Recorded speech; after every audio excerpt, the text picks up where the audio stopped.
الحمد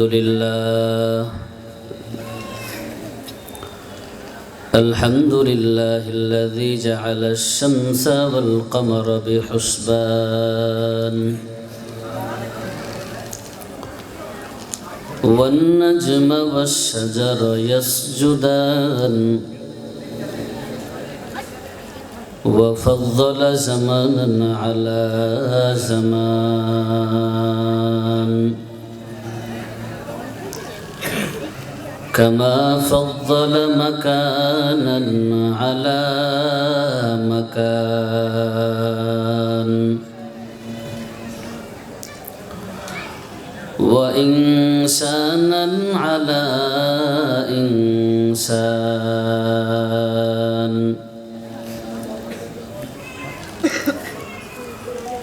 ونشهد أن لا إله إلا الله وحده لا شريك له ونشهد أن محمدا عبده ورسوله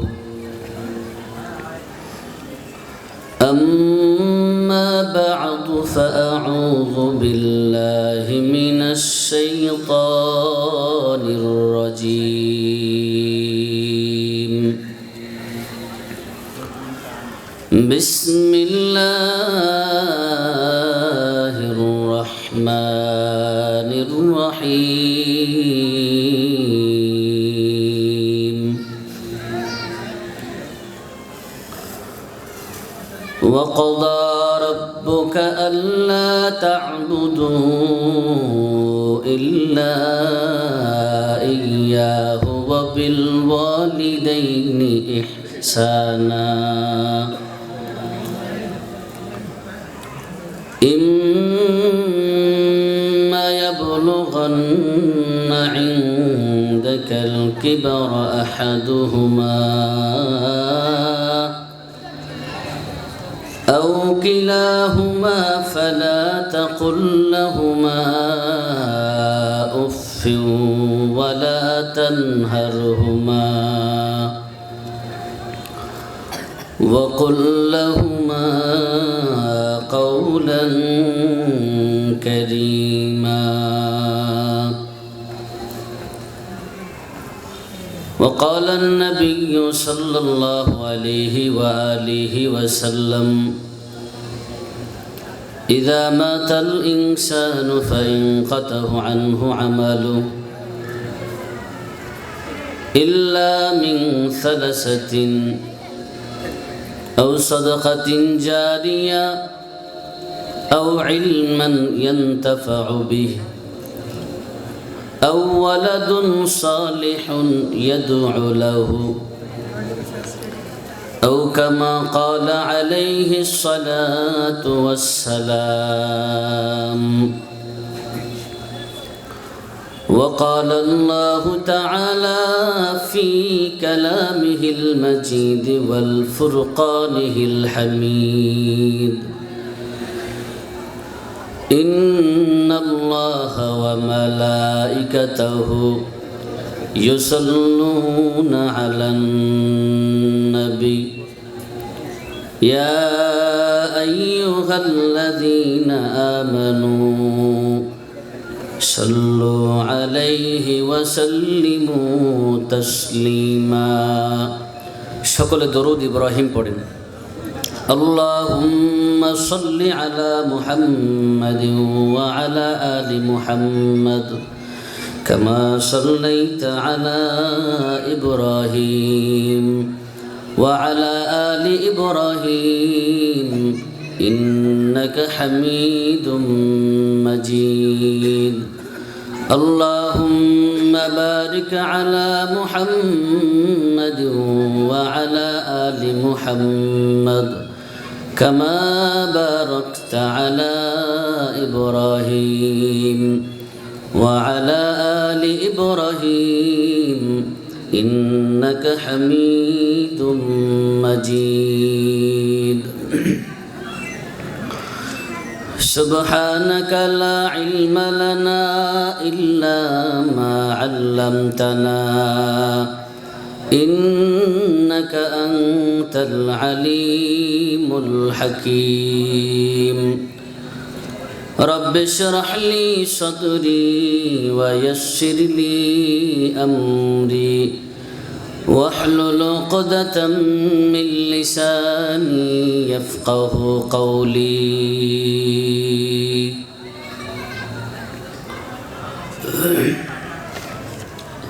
আলহামদুলিল্লাহ। আয়োজিত আজকের এই দারুল কোরআন শহীদিয়া বালক বালিকা কওমি মাদ্রাসার উদ্যোগে একদিন ব্যাপী দ্বিতীয় বার্ষিক ওয়াজ মাহফিলের সম্মানিত সভাপতি, আজকের মাহফিলের সম্মানিত প্রধান বক্তা, মঞ্চে উপস্থিত আছেন অত্র এলাকার স্বনামধন্য ওলামায়ে কেরাম, আমার সামনে উপস্থিত আল্লাহ রব্বুল আলামিনের আশিকিন, যাকিরিন, শাকিরিন, মুহিব্বিন, মুরব্বিয়ান ইযম, কলিজার টুকরা আমার যুবক ভাইয়েরা, পর্দার অন্তরালে অবস্থানরতা পর্দা নিশি ধার্মিকা আমার মা এবং বোনেরা, মাইকের আওয়াজ যত জোরে যায় একটু বেস দিন, মাইকের আওয়াজ যত দূরে যায় সকলকে জানাই আমার আন্তরিক শুভেচ্ছা এবং সালাম। আসসালামু আলাইকুম ওয়া রাহমাতুল্লাহি ওয়া বারাকাতুহু। আল্লাহ রব্বুল আলামিনের দরবারে শুকরিয়া আদায় করি যে আল্লাহ রব্বুল আলামিন এই ফিতনা ফাসাদের জামানায়, গুনাহের জামানায় আল্লাহ রব্বুল আলামিন আপনাকে এবং আমাকে হাজারো ফিতনা ফাসাদ থেকে ফারেক করে আল্লাহ রব্বুল আলামিন হাজারো গুনাহ থেকে আপনাকে আমাকে গুনাহ মুক্ত করে জান্নাতি এক বাগানে বসার মতো তৌফিক দান করছেন।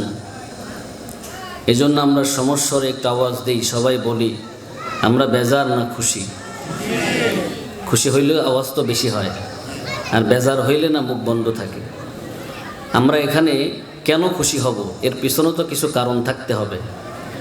এই কারণগুলো জানলেই খুশির পরিমাণটা বাড়বে। যখন কারণ জানবো দেখবেন খুশির পরিধিটা বেড়ে যাবে। কারণ জানি না, এই জন্য খুশিও বেশি হইতে পারি না। কথা ঠিক কিনা বলেন? তো কি কারণ? সংক্ষিপ্ত কারণ হলো এই যে মজলিসে আমরা বসছি, এই মজলিসে যতক্ষণ আমরা বসা থাকব ততক্ষণ গুনাহ হওয়ার কোনো সুযোগ আছে? বলেন ভাই। যতক্ষণ এখানে বসে থাকবো ততক্ষণ গুনাহ হওয়ার কোনো সুযোগ নাই। তবে বাহিরে যদি যায় কম বেশি গুনাহ হওয়ার সুযোগ আছে না নাই? অনেকেই কোরআনের সাথে জড়িয়ে আছেন। এই মজলিসে বসলে আল্লাহর নবী সাল্লাল্লাহু আলাইহি ওয়াসাল্লাম বলেন, ওয়ানাজ্জালাত আলাইহিমুস সাকিনাহ ওয়া গাশিয়াতুহুমুর রাহমা। যেখানে কোরআন সুন্নাহর আলোচনা হয়, আল্লাহ রব্বুল আলামিনের প্রশংসা করা হয়, ওই মজলিসে যারা বসে থাকেন আসমান থেকে যেমন বৃষ্টির ফোঁটা, মুষলধারে যখন বৃষ্টি হয়, বৃষ্টির ফোঁটা যেমন একের পর এক অনবরত জমিনে পড়তে থাকে, যেখানে কোরআন সুন্নাহর আলোচনা হয় ওই মজলিসের উপরে আল্লাহ রব্বুল আলামিনের পক্ষ থেকে রহমত এবং সাকিনা বৃষ্টির ফোঁটার মতো করে অনবরত পড়তেই থাকে। বলি না সুবহানাল্লাহ। বুঝলাম এই মজলিসে আল্লাহ তাআলার রহমত এবং সাকিনা আসতেছে। বান্দার উপরে যদি আল্লাহর রহমত আসে, বান্দা বেজার হবে না খুশি হবে? ভাই একটু কথা বলেন, বেজার হবে না খুশি হবে? বান্দার উপরে দুনিয়ার কোনো নেয়ামত আসলে যেমন খুশি হয়, তার থেকে হাজারো গুণ বেশি খুশি হওয়া দরকার যখন বান্দার উপরে আল্লাহ তাআলা রহমত আসবে। কথা ঠিক কিনা বলেন?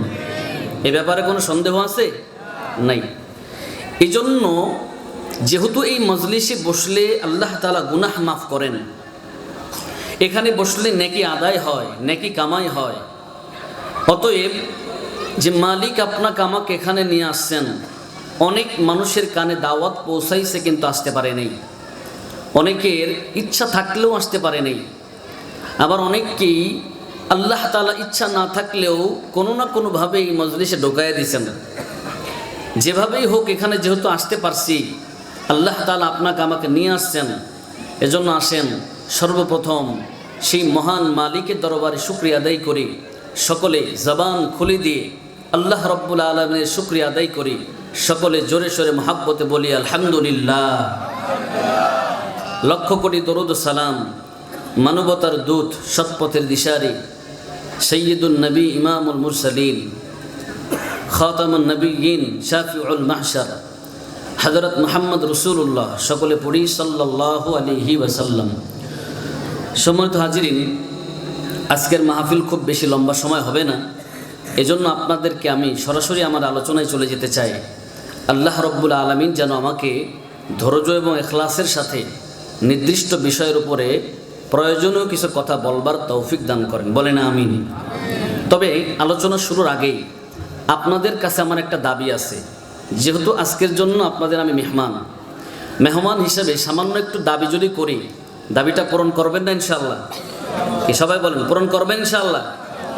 দাবিটা কঠিন কিছু না, সামান্য একটু দাবি। দাবিটা হলো, দেখবেন স্কুলে যখন শিক্ষক পাঠদান করে, এই শিক্ষকের সাথে যদি ছাত্রের কথার আদান প্রদান ভালো হয়, ওই ছাত্র কিন্তু বছর শেষে রেজাল্ট ভালো করে। যেই ছাত্র ক্লাসে বসে চুপ থাকে, কথা বলে না, শিক্ষকের সাথে কথার আদান প্রদান করে না, খেয়াল করে দেখবেন ওই ছাত্র বছর শেষে যে রেজাল্ট খারাপ করে। কারণ তার শিক্ষকের সাথে সম্পর্ক ভালো নাই, শিক্ষকের সাথে তার গুড রিলেশন নাই, কথার আদান প্রদান নাই, যার ফলে বছর শেষে তার রেজাল্টও ভালো হয় নাই। কিন্তু যেই ছাত্র শিক্ষকের সাথে কথা বলছে বেশি, প্রশ্ন করেছে বেশি, বছর শেষে ওই ছাত্রের রেজাল্টটাও ভালো হয়। কথা ঠিক কিনা বলেন? এজন্য এখানে যতক্ষণ থাকবো, ভাই আওয়াজটা ক্লিয়ার করেন, বেশি নয়েজ হয়ে গেছে। এখানে যতক্ষণ থাকবো আমি আপনাদেরকে যতটুকু প্রশ্ন করব একটু উত্তর দিবেন। যদি উত্তর দেন তাহলে এই কথাগুলি আপনাদের হৃদয়ঙ্গম হবে এবং এই কথাগুলি আপনি নিতে পারবেন, আমার আলোচ্য বিষয় সম্পর্কে কিছু বুঝতে পারবেন। কথা বলা যাবে তো ইনশাআল্লাহ? সবাই একটু আওয়াজ দিয়ে কথা বলা যাবে তো ইনশাআল্লাহ? আচ্ছা, প্রথম প্রশ্ন, আপনার আমার এই জিহ্বা দান করছেন কে? কথা বলার শক্তি দান করছেন কে? আপনার আমার বাড়ির পাশে এমন হাজারো মানুষ আছে, খেয়াল করে দেখবেন, রাতের বেলায় ঘুমাইছে, ঘুমানোর আগে কথা বলছে, ছেলে মেয়েদের সাথে গল্প গুজব করছে, একই সাথে খানা খাইছে, এরপরে রাতের বেলায় ঘুমাইছে, হঠাৎ করে স্ট্রোক নামক একটা রোগে আক্রমণ করে সকালবেলায় উঠে দেখা যায় জিহ্বাটা বাঁকা হয়ে গেছে, শরীরের একটা সাইড প্যারালাইজড হয়ে গেছে। বলেন এমন মানুষ আছে না নাই? দেখা যায় না বাবা?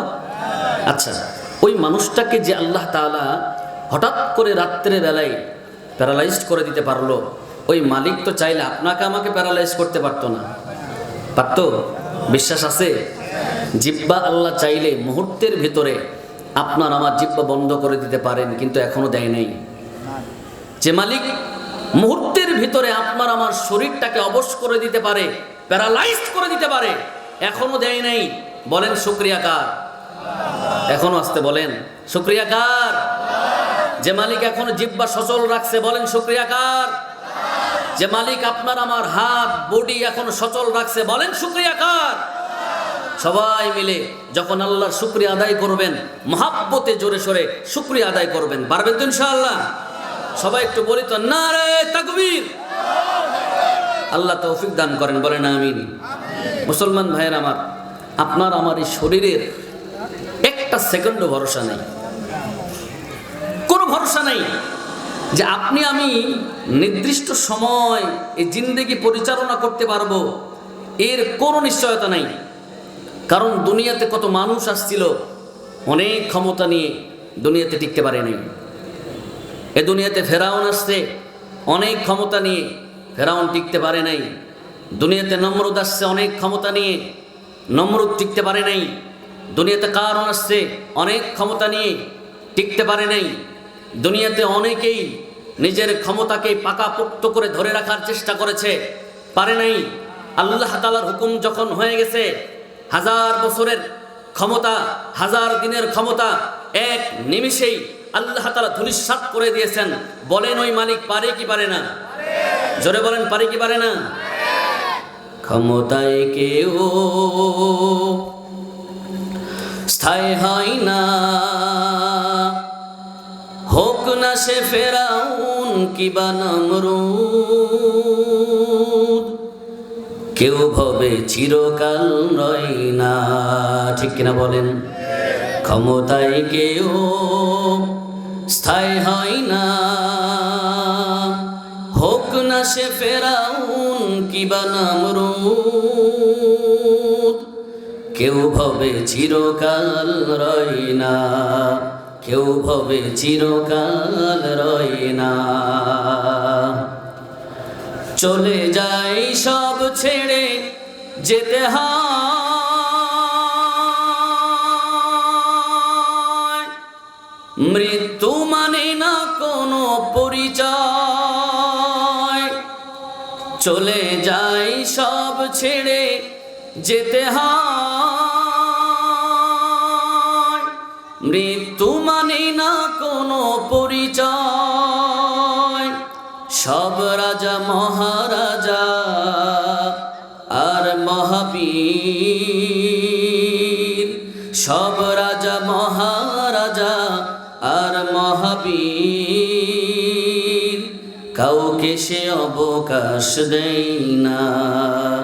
ক্ষমতায় কেউ স্থায়ী হয় না, হোক না সে ফেরাউন কিবা নমরুদ, কেউ ভবে চিরকাল রয় না, কেউ ভবে চিরকাল রয় না। চিৎকার দিয়ে বলেন ঠিক কিনা? ক্ষমতা দেওয়ার মালিককে।